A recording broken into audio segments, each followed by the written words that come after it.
हम शुरुआत करने जा रहे हैं पी ब्लॉक के लेक्चर नंबर 9 की।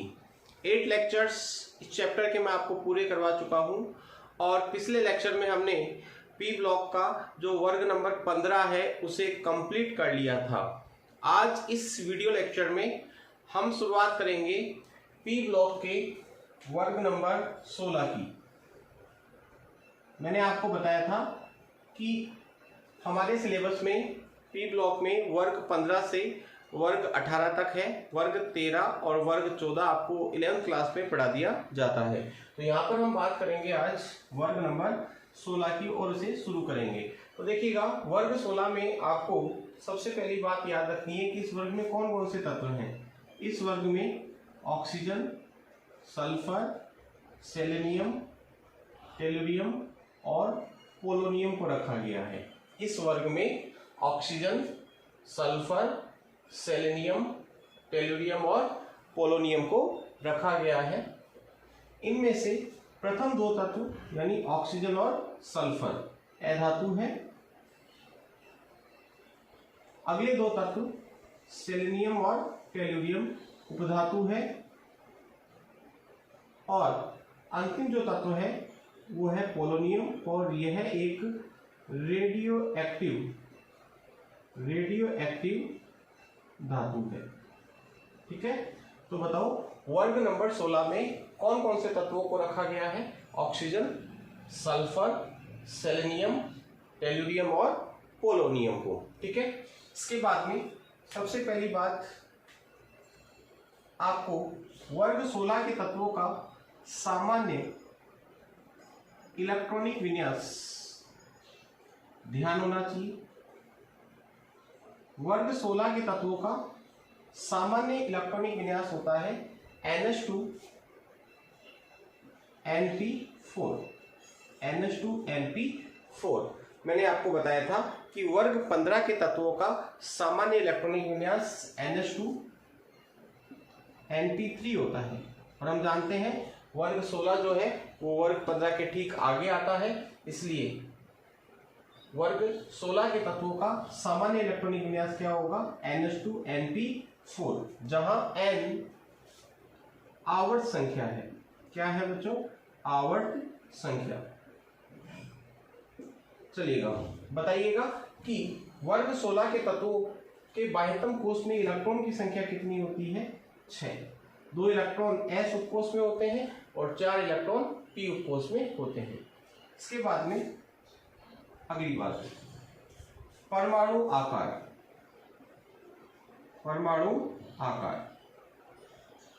इसको 1 नंबर दे देते हैं, इसको 2 नंबर दे देते हैं। परमाणु आकार की बात करेंगे। देखिएगा, वर्ग 16 के तत्वों का परमाणु आकार, वर्ग 16 के तत्वों का परमाणु आकार वर्ग 15 के तत्वों से कम होता है क्योंकि अधिक प्रभावी नाभिकीय आवेश के कारण। याद रखिएगा, वर्ग 16 के तत्वों का परमाणु आकार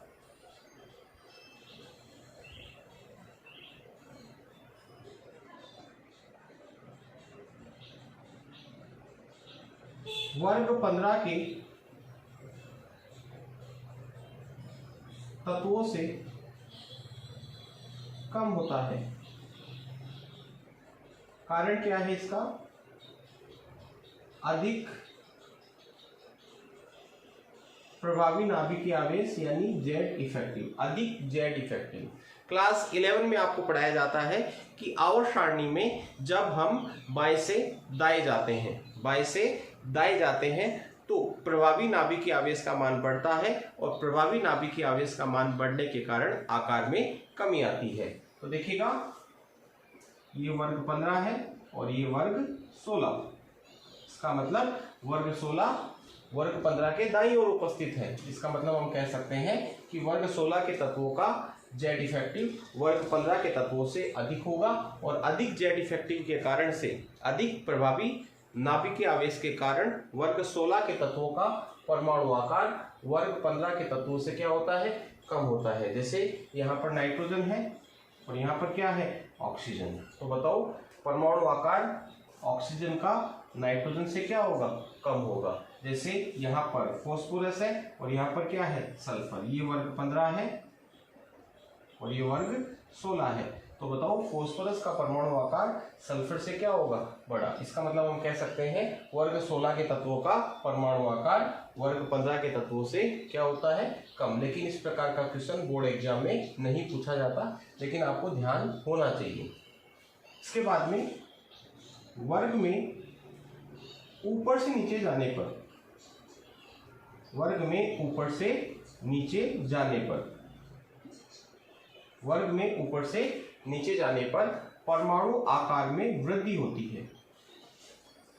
परमाणु आकार में क्या होती है, वृद्धि। ध्यान रखिएगा, जब हम वर्ग में ऊपर से नीचे जाते हैं तो परमाणु आकार में क्या होती है, वृद्धि। और इसके दो कारण हैं। कारण नंबर 1, कोषों की संख्या बढ़ने के कारण, कोषों की संख्या बढ़ने के कारण। और दूसरा कारण है परिरक्षण प्रभाव। परिरक्षण प्रभाव यानी हम कह सकते हैं सिग्मा बढ़ने के कारण। और ये बात मैंने आपको वर्ग 15 में भी समझाई थी कि कोषों की संख्या और परिरक्षण प्रभाव बढ़ने के कारण से परमाणु आकार में वृद्धि क्यों होती है। तो आपको फिलहाल याद रखना है कि परमाणु आकार में वर्ग में ऊपर से नीचे जाने पर वृद्धि होती है क्योंकि कोषों की संख्या बढ़ती है, क्योंकि परिरक्षण प्रभाव के मान में क्या होती है, वृद्धि होती है। इसके बाद में तीसरा पॉइंट हम लेंगे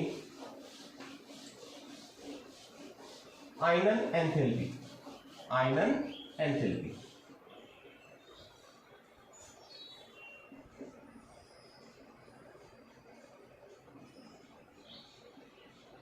आयनन एंथैल्पी की परिभाषा मैंने आपको वर्ग 15 में बताई थी। एक बार वापस से बता देता हूं।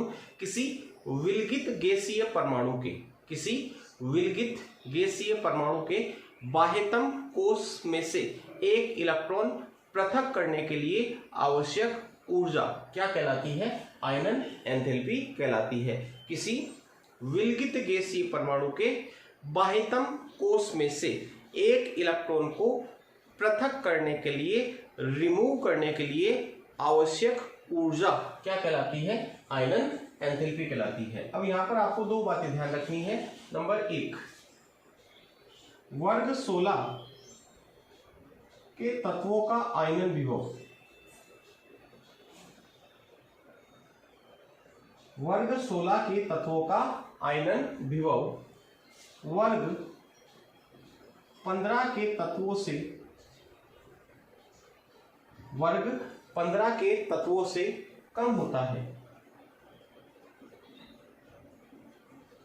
वर्ग 16 के तत्वों का आयनन विभव वर्ग 15 के तत्वों से कम होता है। जैसे ऑक्सीजन का आयनन विभव नाइट्रोजन से कम होगा, सल्फर का आयनन विभव फॉस्फोरस से कम होगा,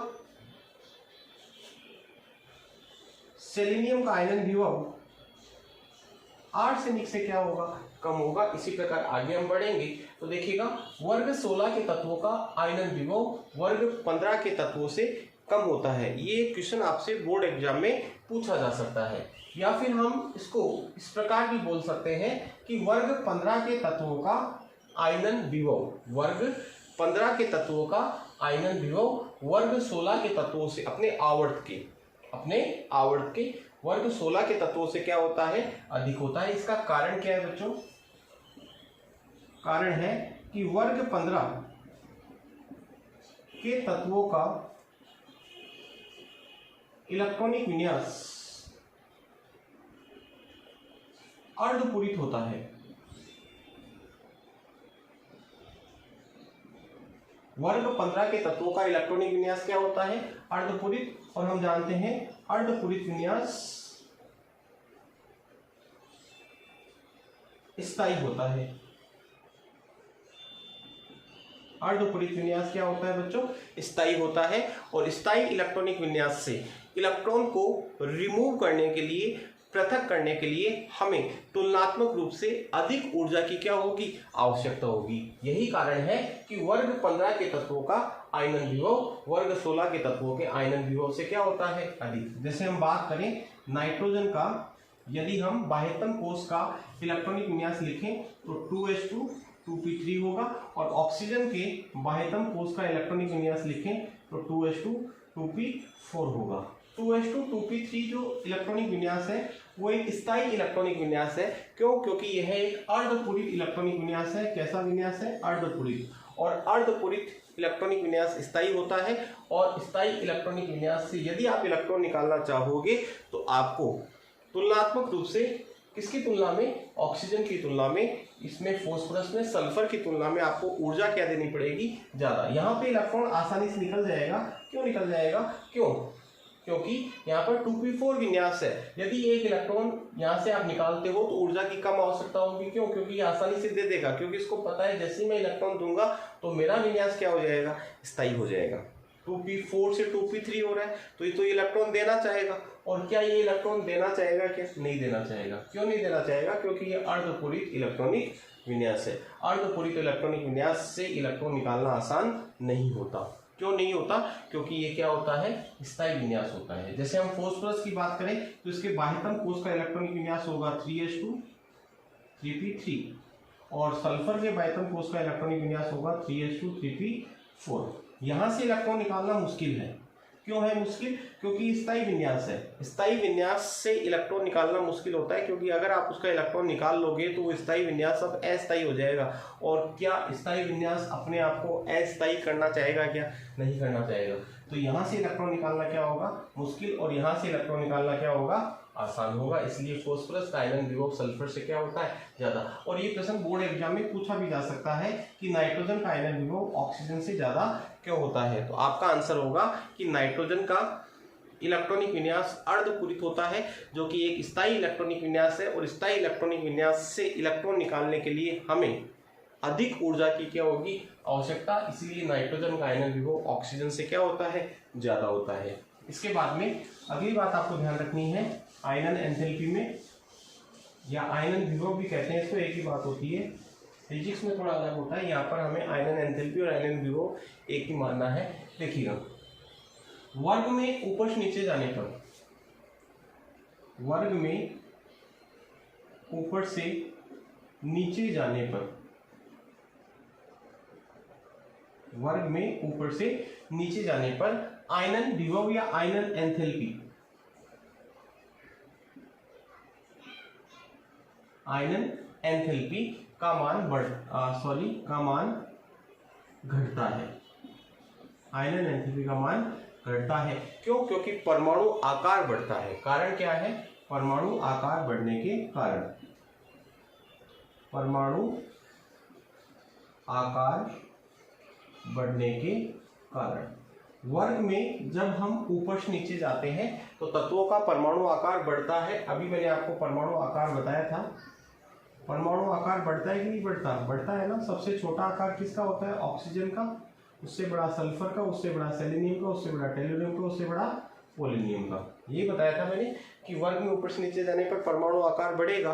तो परमाणु आकार सबसे ज्यादा किसका होगा? पोलोनियम का। सबसे छोटा किसका होगा? ऑक्सीजन का।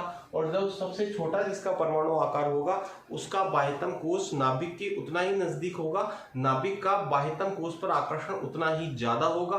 और अगर आकर्षण ज्यादा है तो उस बाह्यतम कोष से इलेक्ट्रॉन निकालने के लिए आपको ज्यादा ऊर्जा देनी पड़ेगी। इसलिए आयनन विभव भी क्या होगा? ज्यादा।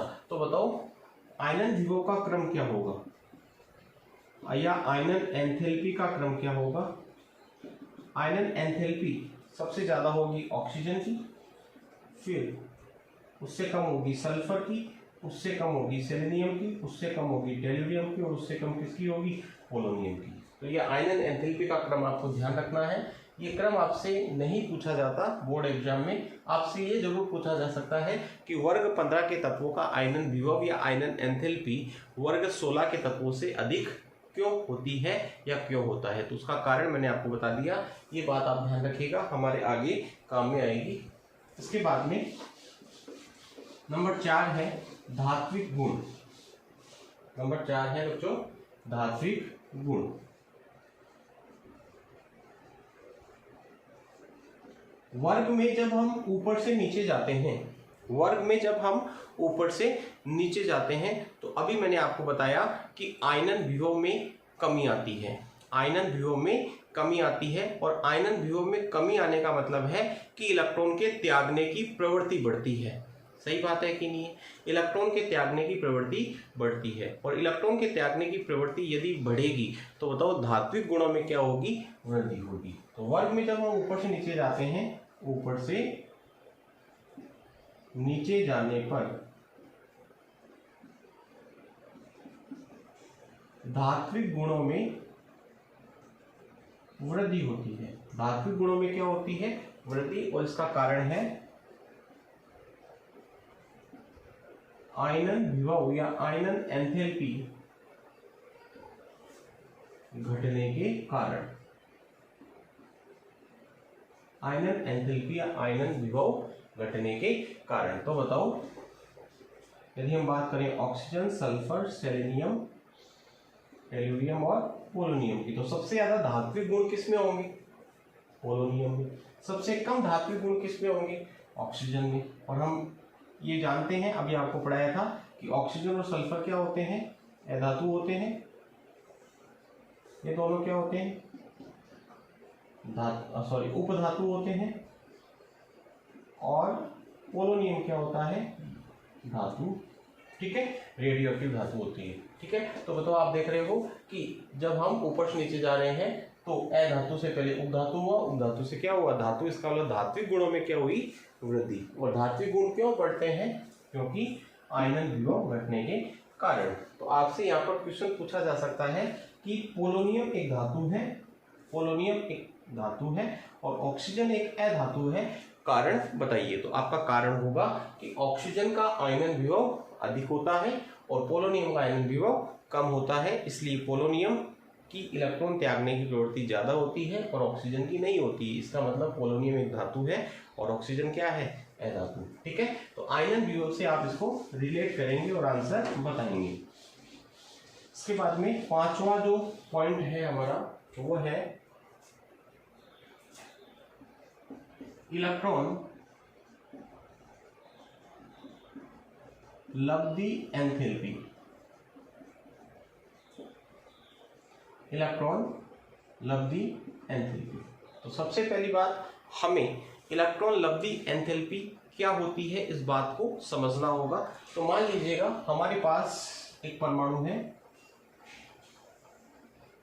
ये परमाणु का नाभिक है, ठीक है, और ये परमाणु का क्या है? बाह्यतम कोश है। क्या है? बाह्यतम कोश या बाह्य कोश मान लो इसको, बाह्यतम कोश। ठीक है, बाह्यतम कोश। ठीक है, और ये परमाणु कैसा है? विलगित है। विलगित का मतलब किसी से जुड़ा हुआ नहीं है, अकेला है। ठीक है, विलगित है और गैसीय है, विलगित गैसीय परमाणु है। ठीक है, इस विलगित गैसीय परमाणु के बाह्यतम कोश में, बाह्यतम कोश में यदि एक इलेक्ट्रॉन जोड़ा जाए, यदि एक इलेक्ट्रॉन जोड़ा जाए, आयनन विभव में हम क्या करते हैं? बाह्यतम कोश से एक इलेक्ट्रॉन बाहर निकालते हैं। आयनन एंथैल्पी में हम क्या करते हैं? बाह्यतम कोश से एक इलेक्ट्रॉन बाहर निकालते हैं।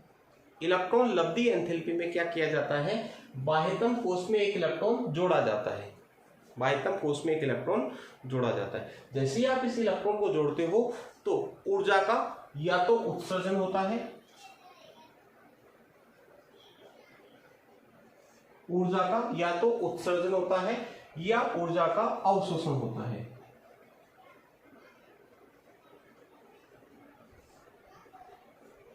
ऊर्जा का या तो क्या होता है? उत्सर्जन, या क्या होता है? अवशोषण। यह उत्सर्जित या अवशोषित ऊर्जा ही क्या कहलाती है? इलेक्ट्रॉन लब्धि एंथैल्पी कहलाती है। वापस से सुन लीजिएगा कि किसी विलगित गैसीय परमाणु के बाह्यतम कोश में, किसी विलगित गैसीय परमाणु के बाह्यतम कोश में एक इलेक्ट्रॉन जोड़ने पर, एक इलेक्ट्रॉन जोड़ने पर उत्सर्जित या अवशोषित होने वाली ऊर्जा को इलेक्ट्रॉन लब्धि एंथैल्पी कहा जाता है। क्या मतलब है इस बात का, देखिएगा कब उत्सर्जित होगी कब अवशोषित होगी। मान लीजिएगा हमारे पास कोई परमाणु है, मान लीजिएगा हमारे पास कोई परमाणु है, जैसे मान लो हमारे पास नियोन है। क्या है? नियोन। नियोन का इलेक्ट्रॉनिक विन्यास यदि मैं लिखूं तो होगा 1s2 2s2 2p6। परमाणु क्रमांक कितना होता है बच्चों इसका? 10 होता है। और इसका बाह्यतम कोष कौन सा है? ये इसका बाह्यतम कोष है। और बाह्यतम कोष में इसमें कितने इलेक्ट्रॉन है? 8। ठीक है, ये मैंने नियोन बना लिया। ये नियोन का नाभिक हो गया। ठीक है, ये नियोन का क्या है? नाभिक। ये इसका पहला कोष है, इसको मैंने मान लिया के। और के में बताओ कितने इलेक्ट्रॉन है? 2। ठीक है, और ये इसका कौन सा कोष है बच्चों? दूसरा कोष है। ठीक है, और दूसरे कोष में कितने इलेक्ट्रॉन है? 8 इलेक्ट्रॉन। तो मैंने यहाँ पर 8 इलेक्ट्रॉन रख दिए। 1 2 3 4 5 6 7 और ये 8। ठीक है, 8 इलेक्ट्रॉन रख दिए। अब आप इस परमाणु में एक इलेक्ट्रॉन जोड़ना चाहते हो बाह्यतम कोष में, तो क्या बताओ, क्या ये इलेक्ट्रॉन लेना पसंद करेगा? क्या नहीं करेगा। क्यों? क्योंकि इसका जो बाह्यतम कोष का इलेक्ट्रॉनिक विन्यास है ना, वो क्या है? स्थायी है। क्या है? स्थायी। पूर्ण इलेक्ट्रॉनिक विन्यास है कि नहीं है? पूर्ण इलेक्ट्रॉनिक विन्यास। और पूर्ण इलेक्ट्रॉनिक विन्यास क्या होता है बच्चों? स्थायी होता है। क्या ये एक इलेक्ट्रॉन लेना चाहता है? क्या ये एक इलेक्ट्रॉन लेना चाहता है? क्या नहीं लेना चाहता? क्योंकि इसको पता है अगर मैं इलेक्ट्रॉन लूंगा तो मेरा जो विन्यास है वो अब स्थायी नहीं रहेगा अगर मैं ये इलेक्ट्रॉन ले लेता हूँ। समझ में आ रही है मेरी बात? तो क्या ये एक इलेक्ट्रॉन लेना चाहता है? क्या नहीं लेना चाहता? फिर भी आप इसमें एक इलेक्ट्रॉन जोड़ते हो यदि, तो आपको जबरदस्ती जोड़ना पड़ेगा। क्या करना पड़ेगा? जबरदस्ती जोड़ना पड़ेगा। और जबरदस्ती अगर आप जोड़ोगे तो आपको उस इलेक्ट्रॉन के साथ एक ऊर्जा लगानी पड़ेगी। इसका मतलब वो ऊर्जा ये परमाणु क्या करेगा? अवशोषित करेगा। उसे हम क्या कहेंगे? इलेक्ट्रॉन लब्धि एंथैल्पी। यहाँ पे अवशोषित हो रही है। उत्सर्जित कैसे होगी? जैसे मान लीजिएगा हमारे पास फ्लोरीन है। क्या है? फ्लोरीन। फ्लोरीन का परमाणु क्रमांक होता है 9। इलेक्ट्रॉनिक विन्यास होता है 1s2 2s2 2p5। यहाँ पे आप देख रहे हैं जो आंतरिक कोष उसमें 2 इलेक्ट्रॉन है, बाह्यतम कोष में कितने इलेक्ट्रॉन है? 7। इसका मतलब इसको एक इलेक्ट्रॉन की सख्त आवश्यकता है। एक इलेक्ट्रॉन की क्या है? सख्त आवश्यकता है। ये इसका ये के और ये एल होगा। ये के और ये क्या हो जाएगा? एल। ठीक है, के में कितने इलेक्ट्रॉन है बच्चों? 2। अंतिम कोष अंदर वाला कोष ये, इसमें 2 इलेक्ट्रॉन है। और बाह्यतम कोष में कितने इलेक्ट्रॉन है? 7। अब देखिएगा यहाँ पर 7 इलेक्ट्रॉन है। अब मैं आपसे कहूं क्या फ्लोरीन एक इलेक्ट्रॉन लेना चाहता है? क्या बिल्कुल लेना चाहता है। इसकी बहुत इच्छा है इलेक्ट्रॉन लेने की। इलेक्ट्रॉन लेने की क्या है? बहुत इच्छा। क्यों है? क्योंकि इसको पता है कि जैसे ही मैं एक इलेक्ट्रॉन ग्रहण करूंगा तो मेरा विन्यास क्या हो जाएगा? स्थायी हो जाएगा। तो यहां पर जब आप इलेक्ट्रॉन जोड़ोगे ना तो क्या होगा? आसानी से जुड़ जाएगा। आपको कोई ऊर्जा लगानी नहीं पड़ेगी, आपको बदले में ऊर्जा मिलेगी। यानी यहाँ पर ऊर्जा का क्या होगा? उत्सर्जन होगा। तो उत्सर्जन होगा कि अवशोषण होगा, ये इस बात पर डिपेंड करता है कि उस परमाणु का इलेक्ट्रॉनिक विन्यास कैसा है। यहां पर आप देख पा रहे हैं कि बाह्यतम कोष में 7 इलेक्ट्रॉन है। बाह्यतम कोष में 7 इलेक्ट्रॉन है। इसका मतलब ये परमाणु एक इलेक्ट्रॉन ग्रहण करना चाहता है। जब ये इलेक्ट्रॉन ग्रहण करना चाहता है इसका मतलब आप जब इलेक्ट्रॉन जोड़ोगे तो आपको जोड़ने में क्या होगी? आसानी होगी। और जब जोड़ने में आसानी होगी तो आपको ऊर्जा लगानी नहीं पड़ेगी, बदले में आपको एक ऊर्जा मिलेगी। वो ऊर्जा ही क्या है? इलेक्ट्रॉन लब्धि एंथैल्पी। इसका मतलब इलेक्ट्रॉन लब्धि एंथैल्पी में ऊर्जा उत्सर्जित भी हो सकती है और अवशोषित भी हो सकती है। ज्यादातर उत्सर्जित होती है, कुछ केस में क्या होती है? अवशोषित होती है। जैसे एक एग्जाम्पल लेके मैं आपको समझाता हूं कि भगवान ने हमें ये स्थिति दी है हाथ की स्थिति है, एक अंगूठा है और 4 क्या है? उंगली है। अब मैं आपको कहूं कि मुझे आपके एक उंगली और लगानी है यहाँ पर। समझ में आ रही मेरी बात आपको? भगवान ने ये एक स्थिति हमें दी हाथ की। उस हाथ की स्थिति में क्या है? हमारा जो हाथ है उसमें एक अंगूठा है और 4 क्या है? अंगुली है। ये एक आइडियल स्थिति है। कैसी स्थिति है? आइडियल। सभी जितने भी लोग इस दुनिया में हैं उनके हाथ में ज़्यादातर में ये स्थिति है कि नहीं है। ठीक है, अब मैं आपको कहूँ कि मुझे आपके हाथ की एक उंगली और चिपकानी है, तो क्या बताओ आप चिपक पाओगे क्या? नहीं। क्यों? क्योंकि आपका ये हाथ स्थायी है, आपको उंगली की आवश्यकता नहीं है। समझ में आ रही है? मैं आपको कहूँ नहीं, मुझे तो यहाँ पे चिपकानी है चाहे कुछ भी हो जाए, मुझे तो चिपकानी है चाहे कुछ भी हो जाए, तो आप क्या कहोगे? सर नहीं चिपकानी। अब मैं ज़बरदस्ती करूँगा, ज़बरदस्ती मुझे चिपकानी होगी, तो बताओ मुझे जोर लगाना पड़ेगा कि नहीं पड़ेगा? जोर का मतलब मुझे ऊर्जा लगानी पड़ेगी नहीं पड़ेगी? ऊर्जा लगानी पड़ेगी। वो ऊर्जा कौन ग्रहण करेगा? आप ग्रहण करोगे और वो उंगली चिपक जाएगी। ज़बरदस्ती मुझे आपके एक उंगली और चिपकानी है तो मुझे ऊर्जा लगानी पड़ेगी। समझ में आ रही है? अब मान लीजिएगा आपके हाथ की स्थिति, भगवान ना करे ऐसा हो किसी के साथ, लेकिन मैं मान के चल रहा हूँ कि किसी व्यक्ति के ये स्थिति है, अंगूठा नहीं है, भगवान ने दिया ही नहीं, तो उसको हर वक्त ये लगेगा यार मेरे एक अंगूठा कम है, मेरे अंगूठा नहीं है।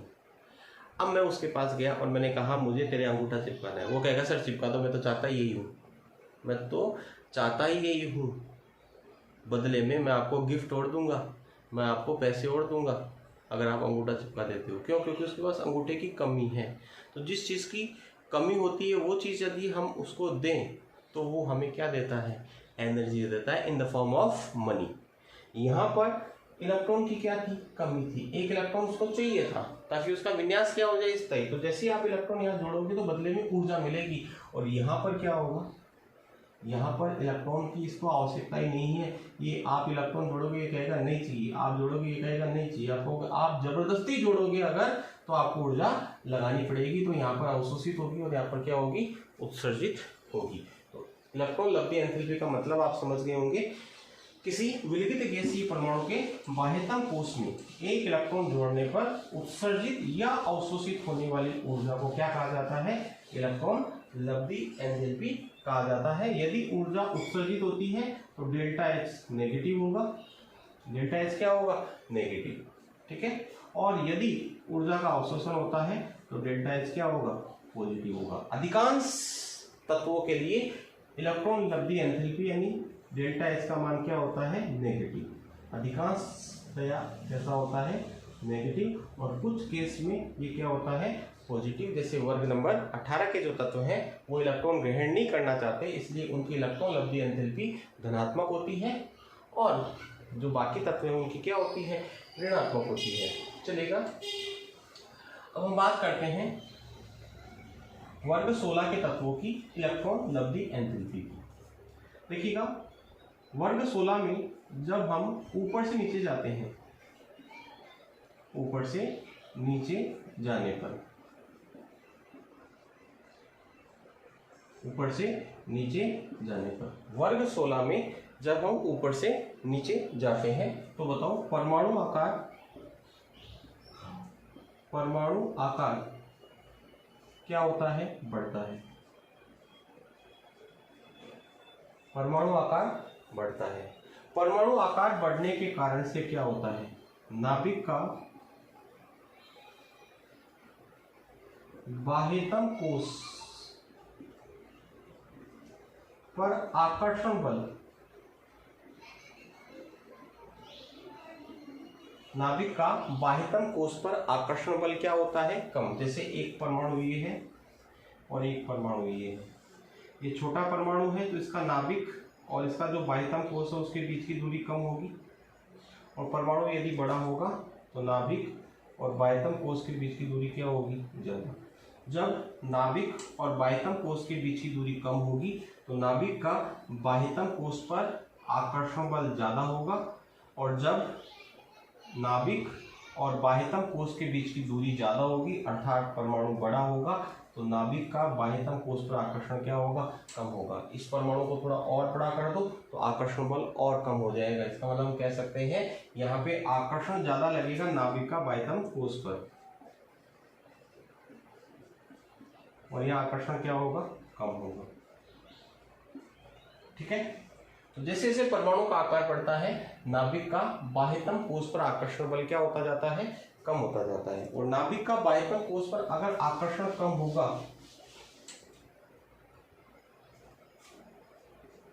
नाभिक का बाह्यतम कोष पर आकर्षण कम होगा तो क्या होगा, इलेक्ट्रॉन का जुड़ना मुश्किल हो जाएगा। इलेक्ट्रॉन का जुड़ना क्या हो जाएगा, मुश्किल हो जाएगा। और इलेक्ट्रॉन का जुड़ना यदि मुश्किल होगा, इलेक्ट्रॉन का जुड़ना यदि मुश्किल होगा तो ऐसी स्थिति में ऊर्जा का उत्सर्जन कम होगा। और ऊर्जा का उत्सर्जन यदि कम होगा तो ये कहा जाता है कि इलेक्ट्रॉन लब्धि एंथैल्पी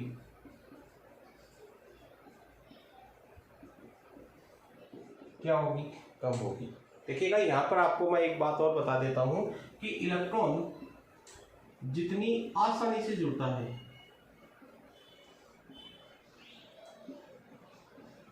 इलेक्ट्रॉन जितनी आसानी से जुड़ता है, इलेक्ट्रॉन लब्धि एंथैल्पी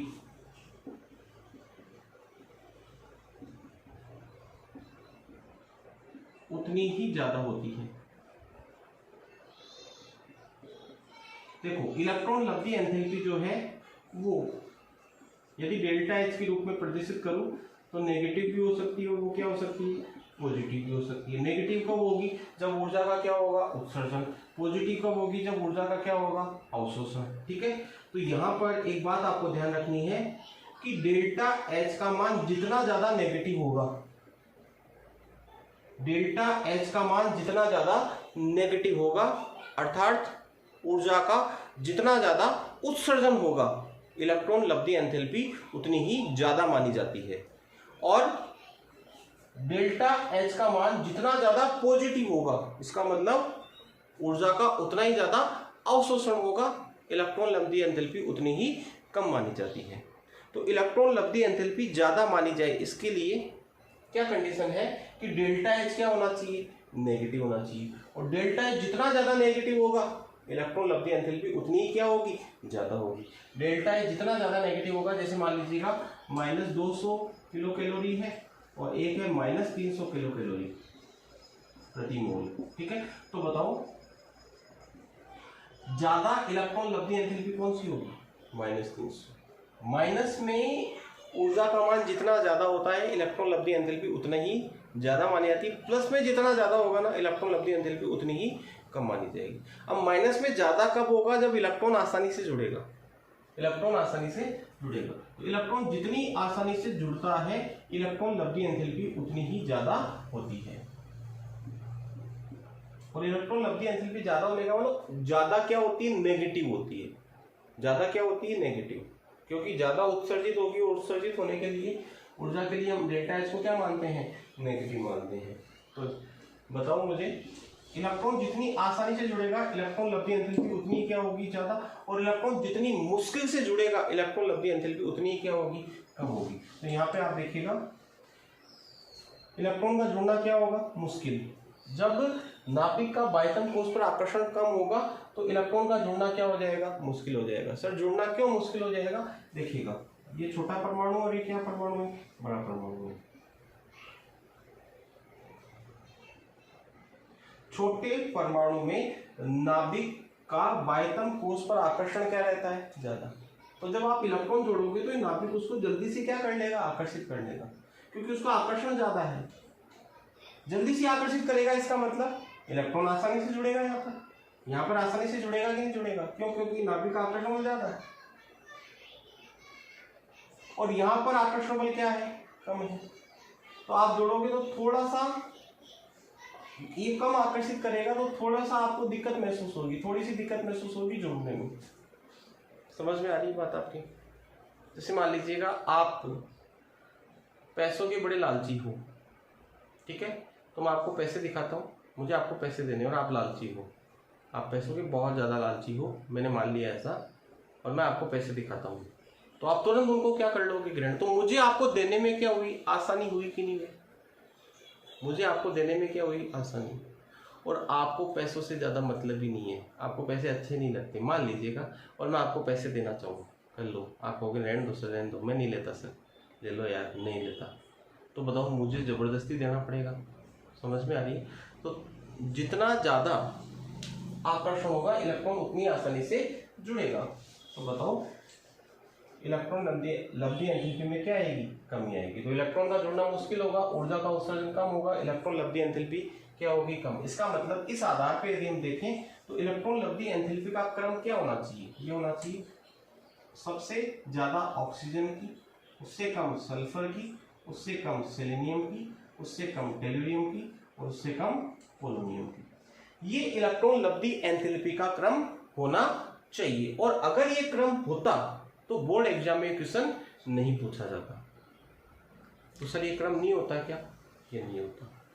थोड़ा सा इसमें क्या होता है, चेंज होता है। थोड़ा सा क्या चेंज होता है कि ये सल्फर आगे आ जाता है और ऑक्सीजन सल्फर के स्थान पे चला जाता है। इसका मतलब सबसे ज्यादा इलेक्ट्रॉन लब्धी एंथैल्पी सल्फर की होती है, उससे कम ऑक्सीजन की होती है और शेष क्रम ऐसा का ऐसा ही होता है। तो ये क्रम होता है। अब इस क्रम में देखो विचलन कहाँ आया, विचलन आया यहाँ पर शुरू वाले दो तत्वों में, यहां पर आया। जहां पर ऑक्सीजन होना चाहिए था वहां सल्फर है और जहां सल्फर होना चाहिए था वहां क्या है, ऑक्सीजन। और यही प्रश्न बोर्ड परीक्षा में पूछा जाता है। क्या प्रश्न पूछा जाता है, सुनिएगा। सल्फर की इलेक्ट्रॉन लब्धी एंथैल्पी ऑक्सीजन से ज्यादा क्यों होती है। क्वेश्चन क्या पूछा जाता है, सल्फर की इलेक्ट्रॉन लब्धी एंथैल्पी, क्वेश्चन लिख देता हूं मैं, बोर्ड परीक्षा में आने वाला, सल्फर की इलेक्ट्रॉन लब्धी एंथैल्पी ऑक्सीजन से ज्यादा क्यों होती है। ज्यादा ऑक्सीजन की होनी चाहिए थी लेकिन होती किसकी है, सल्फर की। ये प्रश्न बोर्ड परीक्षा में पूछा जाता है। ऐसा कैसा प्रश्न वर्ग 17 में भी आएगा, ऐसा कैसा प्रश्न वर्ग 15 में भी होता है, लेकिन वो हमारे सिलेबस में नहीं था, इसलिए वर्ग 15 में मैंने इलेक्ट्रॉन लब्धी एंथैल्पी की बात नहीं की। तो बहुत ही इंपॉर्टेंट प्रश्न है, क्वेश्चन है, सल्फर की इलेक्ट्रॉन लब्धी एंथैल्पी ऑक्सीजन से ज्यादा क्यों होती है।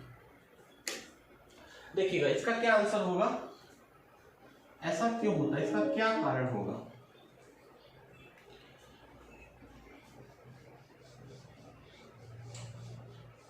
देखो ये ऑक्सीजन है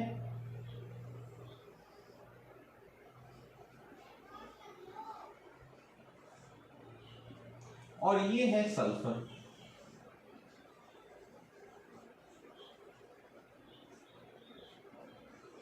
ऑक्सीजन का आकार अपने वर्ग में क्या होता है, सबसे छोटा। ऑक्सीजन का आकार अपने वर्ग में क्या होता है, सबसे छोटा, और सल्फर का उससे क्या होता है, बड़ा। इसका मतलब ऑक्सीजन का आकार छोटा है और सल्फर का आकार क्या है, बड़ा। ऑक्सीजन और सल्फर दोनों के बाह्यतम कोष में इलेक्ट्रॉन की संख्या कितनी होती है, 6। दोनों के बाह्यतम कोष में इलेक्ट्रॉन की संख्या कितनी होती है, 6। तो मैं यहाँ पर 6 इलेक्ट्रॉन लिख देता हूं, बना देता हूं, 1 2 3 4 5 और 6। और यहां पर भी कितने इलेक्ट्रॉन बाह्यतम कोष में, 6। ठीक है, ये आकार छोटा है बाह्यतम कोष में 6 इलेक्ट्रॉन, ये आकार बड़ा है बाह्यतम कोष में 6 इलेक्ट्रॉन। समझ में आ रही है, बाह्यतम कोष में दोनों में इलेक्ट्रॉन की संख्या क्या है, समान। यहाँ पर 6 है और यहाँ पर भी 6 है। अब देखिएगा ये छोटे आकार के परमाणु पर 6 इलेक्ट्रॉन है और यहाँ पर बड़े आकार के परमाणु पर 6 इलेक्ट्रॉन है। तो मुझे एक बात बताओ कि यहाँ पर इलेक्ट्रॉन घनत्व ज्यादा होगा कि नहीं होगा, यहाँ पर इलेक्ट्रॉन घनत्व क्या होगा, ज्यादा। आकार, परमाणु आकार क्या है, कम, परमाणु आकार क्या है, छोटा। तो बताओ इलेक्ट्रॉन घनत्व क्या होगा, ज्यादा। इलेक्ट्रॉन घनत्व क्या होगा, ज्यादा। इलेक्ट्रॉन घनत्व का कॉन्सेप्ट मैंने आपको वर्ग 15 में जब अमोनिया, फोस्फीन, आर्सिन आदि की क्षारकता बताई थी, क्षारकता का क्रम बताया था, तब मैंने आपको वहां पर समझाया था। एक बार वापस समझाऊंगा। देखिएगा यहाँ पर परमाणु आकार क्या है, छोटा। तो बताओ इस छोटे परमाणु आकार पर इलेक्ट्रॉन घनत्व क्या होगा, ज्यादा। सर कैसे होगा, देखिएगा अभी बताते हैं। यहाँ पर परमाणु आकार क्या है, बड़ा, और परमाणु आकार यदि बड़ा होगा तो बताओ इलेक्ट्रॉन घनत्व क्या होगा, कम होगा। छोटे आकार पर 6 इलेक्ट्रॉन और बड़े आकार पर 6 इलेक्ट्रॉन। कहां पर इलेक्ट्रॉन ज्यादा नजर आएंगे? संख्या तो बराबर है, संख्या बराबर है, लेकिन यहां पर इलेक्ट्रॉन की संख्या ज्यादा नजर आएगी और यहां पर इलेक्ट्रॉन की संख्या कम नजर आएगी। सर संख्या बराबर है फिर भी ज्यादा और कम कैसे नजर आ रही है? मैंने आपको एक एग्जांपल दिया था, जैसे मान लीजिएगा एटीएम मशीन में आप, एटीएम मशीन का जो रूम होता है उसमें आप गए और वहां पर 7 आदमी खड़े थे उस मशीन में। कितने आदमी खड़े थे? 7। आपको पैसे निकलवाने थे, आप जैसे ही एटीएम के सामने गए आपने देखा वहां पर 7 आदमी खड़े। आपके दिमाग में क्या आएगा? यार भीड़ है आज तो, चलो कल आते हैं। आज तो क्या है? भीड़। 7 आदमी है और आपको क्या नजर आई? भीड़ नजर आई। बताई थी ना ऐसी बात मैंने आपको। अब आप मान लीजिएगा आप किसी शादी में गए और आपको वहां पे खाना खाने के लिए वहां पर जाना था और आप वहां पर गए तो वहां पर आपने देखा कि जो टेंट बंधा हुआ था, जैसे आप वहां पे पहुंचे तो वहां पर जो टेंट बंधा हुआ था वहां पर आपने देखा कि 7 आदमी खाना खा रहे हैं। कितने आदमी खाना खा रहे हैं? 7। वहां पर भी 7 आदमी खड़े थे और उस टेंट में भी कितने आदमी खड़े हैं? 7। तो आपके दिमाग में क्या आएगा कि यार अभी तो कोई आया ही नहीं, 7 ही आदमी खाना खा रहे हैं। वहां पे आप कहोगे 7 आदमी खड़े हैं और वहां पे आप कहोगे सर 7 ही आदमी अभी तो खाना खा रहे हैं। शर्म आएगी आपको, थोड़ी देर बाद आएंगी। संख्या बराबर है लेकिन नजर कहां पे ज्यादा आई? जहां पर स्थान छोटा था। और कम कहां नजर आई? जहां स्थान बड़ा था। सही बात है कि नहीं है? तो यहां पर संख्या बराबर है लेकिन यहां पर इलेक्ट्रॉन ज्यादा नजर आएंगे, इसका मतलब इलेक्ट्रॉन घनत्व क्या होगा? ज्यादा। और यहां पर इलेक्ट्रॉन कम नजर आएंगे, संख्या बराबर है, इलेक्ट्रॉन कम नजर आएंगे तो इलेक्ट्रॉन घनत्व क्या होगा? कम। एटीएम का जो रूम होता है वहां पर व्यक्तियों का घनत्व क्या होगा? ज्यादा। और उस पांडाल में, उस टेंट में व्यक्तियों का घनत्व क्या होगा? कम होगा। तो यहाँ पर इलेक्ट्रॉन घनत्व ज्यादा और यहाँ पे इलेक्ट्रॉन घनत्व कम। अब आप इसमें इलेक्ट्रॉन जोड़ते हो तो जैसे आप इसमें इलेक्ट्रॉन जोड़ने के लिए इसके पास लेके जाते हो तो जो इलेक्ट्रॉन आप लेके जा रहे हो वो इलेक्ट्रॉन इस इलेक्ट्रॉन घनत्व से क्या होगा? प्रतिकर्षित होगा, अधिक प्रतिकर्षित होगा। ये जो अधिक इलेक्ट्रॉन घनत्व है ना, ये आने वाले इलेक्ट्रॉन को क्या करेंगे? प्रतिकर्षित करेंगे। जैसे आप लेके जाओगे उसको प्रतिकर्षित कर देगा। कौन कर देगा? ये इलेक्ट्रॉन घनत्व जो कि ज्यादा है। जैसे आप इलेक्ट्रॉन लेके जाओगे, कल्पना करते हैं आप इलेक्ट्रॉन लेके जा रहे हैं, हालांकि ऐसा नहीं होता कि उस इलेक्ट्रॉन को पकड़ के अपन ले जा रहे हैं, कल्पना कर रहे हैं बात को समझने के लिए कि जैसे आप इलेक्ट्रॉन लेके गए तो ये जो इलेक्ट्रॉन घनत्व है उस इलेक्ट्रॉन घनत्व ने आने वाले इलेक्ट्रॉन को क्या कर दिया? प्रतिकर्षित कर दिया। और यहां पर इलेक्ट्रॉन घनत्व क्या है? कम। तो आने वाला इलेक्ट्रॉन प्रतिकर्षित कम होगा। इसका मतलब आसानी से कहां जुड़ेगा? यहां जुड़ेगा, सल्फर में। यहां पर आसानी से नहीं जुड़ेगा। क्यों? क्योंकि जैसे इलेक्ट्रॉन आप लेके जाओगे क्या हो जाएगा? प्रतिकर्षित। और यहां पर जैसे आप इलेक्ट्रॉन लेके जाओगे प्रतिकर्षित नहीं होगा या कम होगा। इसका मतलब यहां पर इलेक्ट्रॉन जुड़ना क्या होगा? आसान होगा। सर इसका तो नाभिक पास में है ना, तो आकर्षित कर लेगा।